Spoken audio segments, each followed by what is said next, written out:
क्या दिल्ली हाईकोर्ट के इन दो जजों को सजा मिलने वाली है? क्या सुप्रीम कोर्ट इन्हें इनके हालिया आदेश को लेकर सस्पेंड करेगा या फिर कोई अन्य सजा मिलेगी? जी हां, हाल ही में दिल्ली हाईकोर्ट के जस्टिस सुब्रमण्यम प्रसाद और जस्टिस हरीश वैद्यनाथन शंकर की खंडपीठ ने पूर्व भाजपा नेता और विधायक कुलदीप सिंह सेंगर को न सिर्फ बेल दिया बल्कि उनकी सजा को निलंबित कर दिया। अब आपके मन में आ रहा होगा कि जज के फैसले को चुनौती दी जा सकती है, कोई फैसला देने के लिए जज को सजा कब से मिलने लगी? यदि आपके दिमाग में ऐसा आ रहा है तो लगता है आप हमें नियमित रूप से देखते नहीं हैं जी। अभी 4 दिन पहले ही हमने आपको बताया था ना कि कैसे एक जज को उनके न्यायिक आदेश के लिए सजा दी गई और सजा पर सुनवाई करते हुए सुप्रीम कोर्ट के चीफ जस्टिस सूर्यकांत ने लंबी चौड़ी बात कही थी। उन्होंने यहां तक कह दिया कि रिटायरमेंट से ठीक पहले जज साहब लोग छक्का लगाने लगते हैं। उस पूरे मामले को याद करते हुए इस वीडियो में हम यही चर्चा करेंगे कि यदि लोअर कोर्ट के जज को सजा दी जा सकती है, सस्पेंड किया जा सकता है, तो हाई कोर्ट के जज को काहे नहीं? क्योंकि सेंगर मामले में इन दो मिलाडों ने जो किया है और जो तर्क दिया है उस पर ढेर सारे सवाल हैं। पिछली ही वीडियो में हमने विस्तार से बताया था कि इन लोगों ने लोक सेवक शब्द को पकड़ा, यानी विधायक लोक सेवक है कि नहीं, यह सवाल है। तो आइए आज हम फावड़ा उठा के इतिहास खोदते हैं और देखते हैं कि इतिहास में वो कौन कौन से उदाहरण हैं जो दिल्ली हाईकोर्ट के इन मिलाडों को कहीं न कहीं गलत साबित करते हैं। और बड़े बड़े उदाहरण दूंगा, छोटा मोटा नहीं। उधर लाइव लॉ ने भी इस मामले में बड़ी जोरदार रिपोर्टिंग किया है, वो भी देखेंगे। और सबसे महत्वपूर्ण मामला यह है कि पिछले दिनों दिल्ली हाईकोर्ट सर्कल में एक 13 पन्ने का लेटर वायरल हुआ था। जानते हैं इस लेटर में क्या था? इस लेटर में था कथित रूप से जजों का रेट, किस काम के लिए कौन से मिलाड कितने में बिकते हैं, कितने में अपना जमीर बेचते हैं और कितने में बेचा है, कितने में किसको बेल मिली, कितने में कौन सा मामला कहां ट्रांसफर हुआ, इस तरह की चीजें लिखी गई। ऐसे ऐसे खुलासे थे जिन्हें सुनकर इस कड़ाके की ठंड में भी आपके माथे से पसीना टपकने लग जाएगा। 15 लाख वाली गारंटी है। इस लेटर वाली कहानी को विशेष ध्यान देकर सुनिएगा। उधर हमारे विश्वगुरु ने एक बार फिर से अपने चेले चपाटों को जूता भिगा भिगा के मार दिया है। जी हाँ, हुजूर ने साबित कर दिया है कि वो आरएसएस के पक्के वाले हैं। इसके साथ ही बात करेंगे कि भारत की मीडिया में, भारत की न्यायपालिका में और पूरे सिस्टम में, भारतीय समाज में जाति का जहर कितना गंभीर है। एक वक्त में जो काम यूपी की मुख्यमंत्री बहन जी ने किया था तो उन्हें अरबों गालियां दी गई। मीडिया से लेकर न्यायपालिका तक सब टूट पड़े थे। आज वही काम अगड़े समाज से आने वाले यूपी के मुख्यमंत्री कर रहे हैं, अगड़ों के लिए कर रहे हैं। तब न तो कोई आलोचना कर रहा है, न ये बातें अदालत तक जाएंगी। जी हाँ, मैं बात कर रहा हूं आपके टैक्स के पैसे से बनी बड़ी बड़ी मूर्तियों की। इन सभी मुद्दों पर एकदम तगड़ी वाली चर्चा करेंगे। वीडियो बहुत ही शानदार होने वाली है, इसलिए आखिर तक देखिएगा। पहली बार है तो चैनल को सब्सक्राइब करके घंटी बजा दीजिए टन से। हर एक वीडियो को लाइक और शेयर करना आपकी जिम्मेदारी है। इसके अलावा आपको मालूम है कि हम किसी धन्ना सेठ या राजनीतिक दल के दम पर नहीं चलते, तभी खुलकर आपके मुद्दों पर बात हो पाती है। हमारा काम पसंद आता हो तो इस QR कोड या फिर मोबाइल नंबर का प्रयोग करते हुए जो भी हो सके आर्थिक सहयोग भेजने का प्रयास जरूर करें। बहुत बहुत धन्यवाद। कल की इस वीडियो में हमने आपको बताया था कि कैसे इन दोनों जजों की पीठ ने कह दिया कि सेंगर को जो सजा सुनाई गई वो पब्लिक सर्वेंट के रूप में दी गई थी, मगर कुलदीप सेंगर पब्लिक सर्वेंट है या नहीं है, ये कैसे माना जाए कि है? यानी कोर्ट ने विधायक को पब्लिक सर्वेंट मानने से इनकार कर दिया। बाकी पूरी कहानी विस्तार से हमने इस वीडियो में समझाया है, देख लीजिएगा। पहले इधर सुनिए। मोटा मोटी मामला यही हुआ कि लोक सेवक के रूप में आजीवन कारावास की सजा मिली थी, लेकिन अगर सेंगर को लोक सेवक नहीं माना जाता है तो अधिकतम सजा 7 साल की होती और उतनी सजा ये व्यक्ति काट चुका है, यानी अब ये जेल से बाहर रह सकता है। सीधा सीधा मामला यह है। मगर सवाल यह है कि लोक सेवक क्यों न माना जाए? आइए जरा इतिहास खोदते हैं। आईपीसी की धारा 21 के अंतर्गत लोक सेवक को परिभाषित किया गया है। इस धारा में उन तमाम श्रेणियों के व्यक्तियों का उल्लेख किया गया है जिन्हें कानून द्वारा लोक सेवक माना जाता है। इसमें सरकारी कर्मचारी, जज, न्यायालय के अन्य अधिकारी और सार्वजनिक कर्तव्यों के प्रशासन में शामिल बहुत सारे लोग शामिल हैं। यानी सरकारी अधिकारी जैसे सरकार की सेवा में कार्य करने वाला कोई व्यक्ति हो, चाहे वो सरकार द्वारा नियुक्त किया गया हो या फिर किसी अन्य प्राधिकरण द्वारा नियुक्त किया गया हो। यानी न्यायिक अधिकारी आप जानते हैं, सैन्य अधिकारी भी जानते हैं, पुलिस अधिकारी भी जानते हैं। अगला नंबर है लोक अधिकारी का, यानी वे लोग जिन्हें सरकारी कार्यालय या सार्वजनिक संस्था से संबंधित सार्वजनिक कर्तव्यों या जिम्मेदारियों का निर्वहन करने के लिए नियुक्त किया जाता है। अब एकदम आसान भाषा में समझिए कि ये जो विधायक हैं इन्हें भी जनता के टैक्स के पैसे से तनख्वाह मिलती है, मोटी मोटी पेंशन मिलती है। इसके अलावा तमाम तरीके की भत्ता और बहुत सारी सुविधाएं दी जाती हैं। वो सब कुछ किसके पैसे से? जनता के पैसे से। तथा सरकारी कर्मचारी को भी जनता के पैसे से सब मिलता है, तनख्वाह वगैरह, पेंशन वगैरह। और समझिए, देश में विधायक और सांसद सांसद ही तो कानून बनाते हैं। कानून किसके लिए? जनता के लिए। यानी एक व्यक्ति जो जनता के मुद्दों पर जनता के बीच जाता है, जनता के वोट से चुनकर आता है, जनता के टैक्स के पैसे से उसे तनख्वाह और पेंशन मिलती है, सारी सुविधाएं मिलती हैं, और वो जनता के लिए ही काम करता है। अब कम से कम कागजी तौर पर तो करता ही है। अगर उसे लोक सेवक नहीं मानेंगे तो किसे मानेंगे? अब जरा कुछ मामले देख लीजिए। सबसे पहले 1997 का लालू प्रसाद यादव बनाम बिहार राज्य का मामला देखिए। तत्कालीन मुख्यमंत्री थे ये।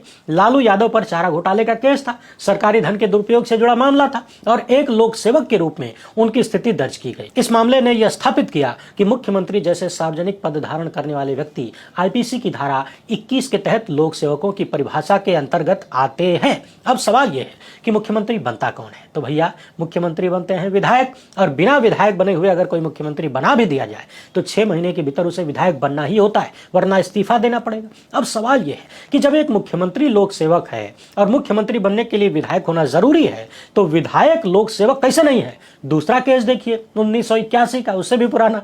महाराष्ट्र राज्य बनाम केशव बाबूलाल पाठक। यहां लोक सेवक पर भ्रष्टाचार निवारण अधिनियम के तहत आरोप लगाया गया था और न्यायालय ने माना कि सार्वजनिक पद पर कार्य करने और सार्वजनिक प्रकृति के कर्तव्यों से संबंधित व्यक्ति पर इससे संबंधित कानूनों के तहत मुकदमा चलाया जा सकता है।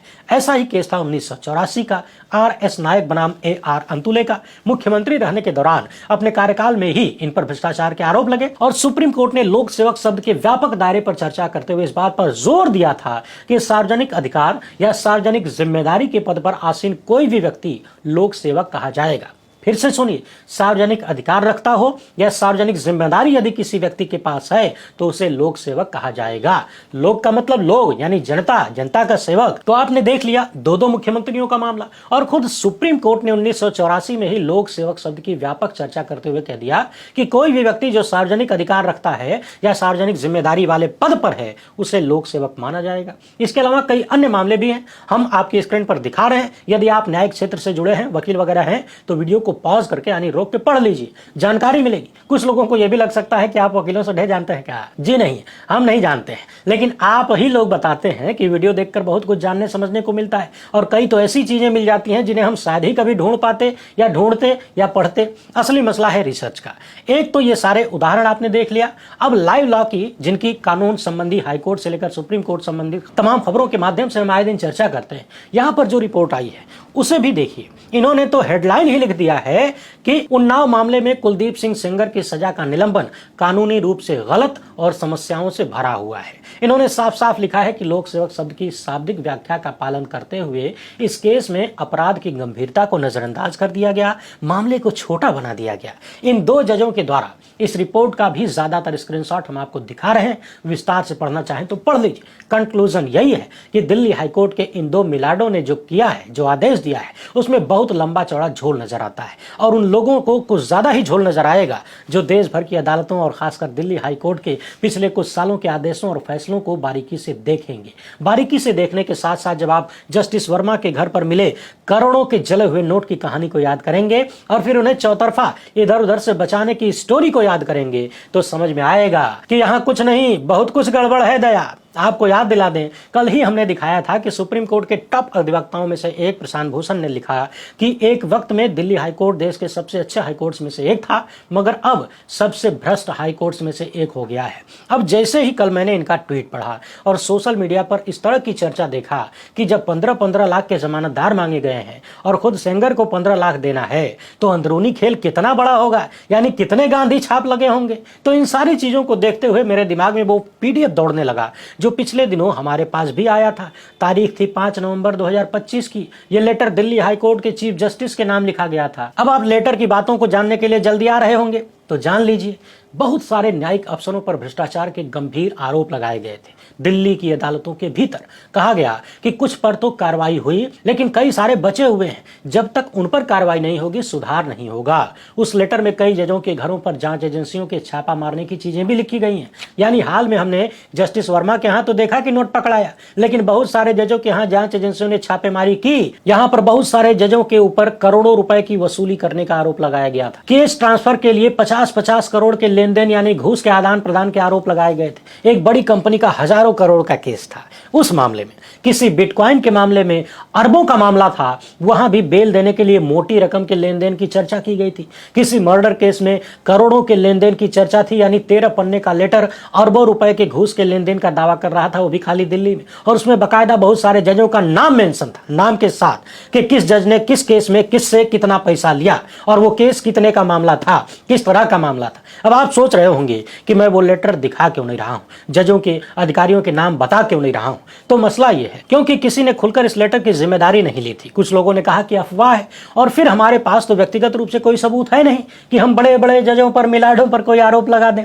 लेकिन इतनी खबर जरूर है कि वो लेटर वायरल होने के बाद पूरी दिल्ली की जुडिशरी में उथल पुथल मच गई, हाहाकार मच गया, क्योंकि बड़े बड़े नाम शामिल थे। ये पूरा लेटर पढ़ने के बाद ऐसा लगता है कि हर एक कदम पर यदि आपके पास पैसा है तो पूरा सिस्टम आपके साथ खड़ा है। मिलाड लोग लौट जाएंगे, पूरी जुडिशरी आपके लिए काम करेगी। डीलर फिक्सिंग की ऐसी कहानी और ऐसे गंभीर कथित आरोप इसमें लगाए गए जो बेहद चिंताजनक है। पत्र में इन सारे आरोपों की जांच की मांग की गई थी। यह भी लिखा गया था कि प्रधानमंत्री कार्यालय से लेकर गृह मंत्रालय, आईबी, सीबीआई, ईडी सभी को यह पत्र भेजा गया है, लेकिन लेटर लिखने वाले ने अपनी पहचान नहीं बताई। जाहिर सी बात है, इतने बड़े बड़े लोगों पर इतने बड़े बड़े आरोप लगेंगे तो अपनी पहचान कौन बताएगा? उसको भी तो अपनी जान बचानी है, जहां अरबों का मामला है। इसलिए न तो हमने आपको लेटर दिखाया और न ही किसी कथित घूसखोर और बिके हुए न्यायिक अधिकारी का नाम बताया। हम भी इसे थोड़ी देर के लिए अफवाह मान लेते हैं, लेकिन पिछले कुछ सालों में दिल्ली की तमाम अदालतों से आने वाले फैसले और आदेश यानी पूरा क्रियाकलाप यदि देखेंगे तो लगता है कि वो लेटर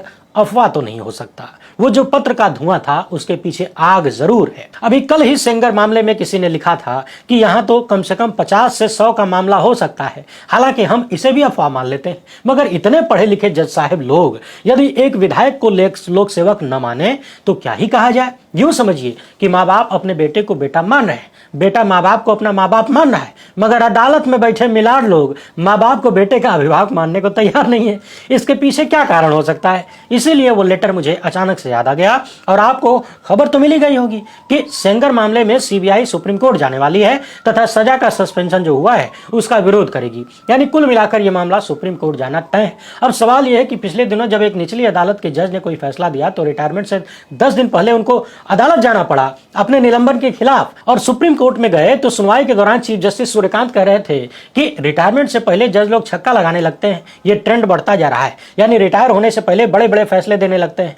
ठीक नहीं है। मगर दूसरी तरफ से सवाल ये उठा कि न्यायिक फैसले को लेकर किसी जज को सस्पेंड कैसे किया जा सकता है? आपको फैसला मंजूर नहीं है, गलत लगता है तो उसके खिलाफ ऊपरी अदालत में जाइए। यह कैसे हो सकता है कि उन्हें सजा दे दी जाए? अब सवाल यह है कि अगर निचली अदालत के एक जज को सजा दी जा सकती है किसी गलत फैसले के कारण या फिर विवादित फैसले के कारण, तो फिर क्या हाई कोर्ट के इन 2 जजों को भी सजा दिया जाएगा सुप्रीम कोर्ट में चीफ जस्टिस द्वारा या फिर किसी अन्य द्वारा? क्योंकि इनका तर्क तो चौतरफा सवालों के घेरे में है। वैसे इस मामले पर जनता का रिएक्शन जैसा आया है, खासकर सोशल मीडिया पर जितना बवाल मचा है, सवाल उठे हैं, उसने सत्ता को बैकफुट पर आने के लिए मजबूर किया है। उधर उन्नाव की पीड़िता ने विपक्ष के नेता राहुल गांधी और राज्यसभा सांसद सोनिया गांधी से मुलाकात की और कहा कि सुप्रीम कोर्ट में मुझे अपना केस लड़ने के लिए एक अच्छी मजबूत लीगल टीम दिलवा दीजिए, यानी वकील चाहिए। और इसके कुछ घंटों बाद ही खबर आई कि सीबीआई खुद इस मामले को सुप्रीम कोर्ट में लेकर जाएगी। अब लोग कह रहे हैं कि गांधी परिवार पीड़िता के साथ खड़ा न हो जाए और देश में एक अलग संदेश न चला जाए कि ये परिवार पीड़िता के साथ है और मोदी सत्ता पीड़िता के खिलाफ नजर आ रही है। इसलिए गुजराती जोड़ी ने सीबीआई को आगे कर दिया। वैसे आपको याद दिला दें, निर्भया मामले में आज भी निर्भया की मां राहुल गांधी और इस परिवार का धन्यवाद करते हुए थकती नहीं है और दिल्ली हाईकोर्ट के इस फैसले की भी उन्होंने खूब आलोचना की है। वैसे अपने फैसले में यानी इस आदेश में इन मिलाडों ने कई सारे ऐसे तर्क दिए जो सवालों के घेरे में है। उन्होंने ये तक कह दिया कि पीड़िता और उसके परिवार पर कई बार खतरा हुआ, आगे भी खतरा है, उनको सुरक्षा दी जाए, लेकिन उनको खतरा हो सकता है इसलिए सेंगर को जेल में नहीं रखा जा सकता। आप सोचिए कि देश में जितने भी इस तरह के लोग हैं, चाहे राम रहीम हो, चाहे आसाराम हो, चाहे सेंगर ही क्यों ना हो या फिर कोई अन्य हो, इन सब के केस में गवाहों पर कितना खतरा होता है। बार बार गवाहों को डराने, धमकाने और उनको निपटा देने की यानी जान से मार देने के आरोप इन सब पर लगे हैं। क्या ये भी अदालत में बैठे लोग नहीं देख पाते? बहरहाल आप जनता भी सवाल करिए, बार बार सवाल करिए कि जिस दौर में जजों के यहाँ करोड़ों रुपए पकड़े जाते हो और उन्हें कोई सजा भी न मिले, उस मामले की जांच भी न हो कायदे से, उस दौर में जज भगवान तो नहीं हो सकता। हर एक फैसले की समीक्षा होनी चाहिए, जांच होनी चाहिए, पता लगाया जाना चाहिए कि सेंगर मामले में इन 2 मिलाडों ने आगे पीछे कौन कौन सी तैयारियां की हैं।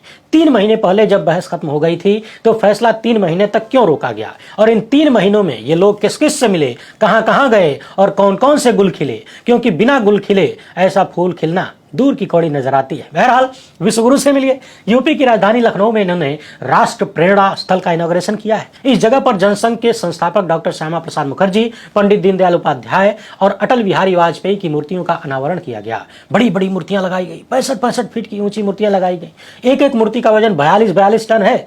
65 एकड़ के क्षेत्रफल में 230 करोड़ की लागत से बनाया गया है, यानी 2.25 अरब से भी ज्यादा रुपया खर्च किया गया। किसकी जेब से? आपकी। और तो और इस कार्यक्रम में भी हुजूर विपक्ष को कोसना नहीं भूले। कहने लगे कि पहले एक्के परिवार की मूर्ति लगती थी।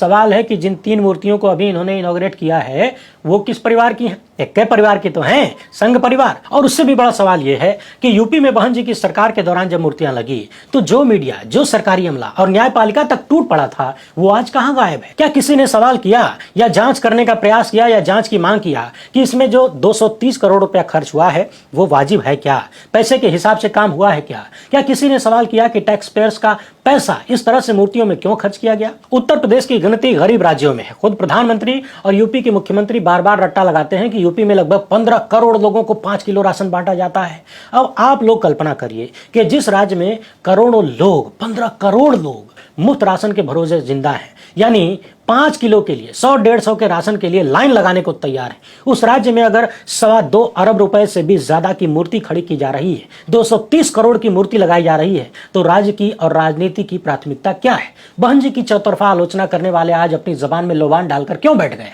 अरे भाई मुंह खोलो, कुछ तो बोलो। मगर सबको पता है आज बोलेंगे तो सिर्फ तारीफ निकलेगी, सवाल नहीं, आलोचना नहीं। आप मीडिया में भी देखिए तो चौतरफा खूब तारीफ ही हो रही है, सवाल गायब है। तो सोचने वाली बात यह है कि बहन जी की मूर्ति और भाजपा की मूर्ति में फर्क क्या है? फर्क क्या है? तो इसका जवाब है कि फर्क है जाति का। बहन जी की मूर्तियों में जो दिखते हैं वो दलित हैं, और प्रधानमंत्री ने जिन मूर्तियों का अनावरण किया है, यूपी के सीएम योगी आदित्यनाथ ने जिन मूर्तियों को बनवाया है, उनमें से ज्यादातर एक जाति विशेष के लोग हैं, और उसी जाति के लोग मीडिया से लेकर न्यायपालिका और पूरे सिस्टम में बड़ी संख्या में है। तो फिर सवाल करेगा कौन? ये बात जरा कड़वी है मगर सच है। तो फर्क इस बात से नहीं पड़ता कि जनता का पैसा कहां खर्च हो रहा है, फर्क इस बात से पड़ रहा है कि जिसकी मूर्ति लग रही है वो कौन जाति का है। वैसे आज विश्वगुरु ने एक नया कारनामा भी किया है। क्रिसमस डे मनाने चर्च में डायरेक्ट पहुंच गए, और जैसे ही हुजूर का चर्च में जाकर क्रिसमस डे मनाने वाला वीडियो सामने आया, लोगों को याद आ गया कि ओहो, अभी तो केरल और गोवा में चुनाव है ना, और इन दोनों ही राज्यों में ईसाई लोग बड़ी संख्या में, इसलिए क्रिसमस डे तो मनाना ही था। वैसे हुजूर ने आज जिस रंग का ड्रेस पहना था ना, कभी कभी तो खुद फादर लग रहे थे। वो अलग बात है कि एक तरफ हुजूर चर्च में जाकर आराधना कर रहे हैं, फोटो खिंचवा रहे हैं, वीडियो बनवा रहे हैं, दूसरी तरफ इन्हीं की विचारधारा के पाले हुए नफरती चिंटू खोज खोज के कहीं चर्च के सामने तो कहीं ईसाइयों से संबंधित किसी भी स्थान पर हरि बोल का गाना गा रहे हैं। हुजूर जिस लखनऊ में मूर्तियों का अनावरण करने पहुंचे, उसी लखनऊ में हजरतगंज चौराहे पर कुछ चिंटू टाइप के लोग पहुंच गए और हरि बोल चिल्लाने लगे। लखनऊ से कविश अजीज ने यह वीडियो शेयर किया है, देख लीजिए। बाकी देश भर में ईसाइयों के खिलाफ नफरती चिंटू क्या क्या नहीं कर रहे हैं, इसकी ढेर सारी कहानियां पिछले दिनों हमने आपको दिखाया। वैसे एक बात और याद दिला दें, हुजूर ने आज भाषण भी दिया है, और भाषण में यह भी कहा है कि ईसाई समुदाय से मेरा बहुत पुराना नाता है। क्या समझे? पुराना नाता है, इसलिए क्योंकि जल्द ही 2 राज्यों में चुनाव है जहां पर ईसाई वोट जरूरी है। बाकी चिंटू यूं ही आग लगाते रहेंगे और उनके मालिक इसी तरह टोपी पहनाते रहेंगे। वीडियो पसंद आई हो तो ज्यादा से ज्यादा लोगों तक पहुंचाएं। पहली बार है तो चैनल को सब्सक्राइब कर लीजिए। हमसे जुड़ने के लिए बहुत बहुत धन्यवाद। जय हिंद।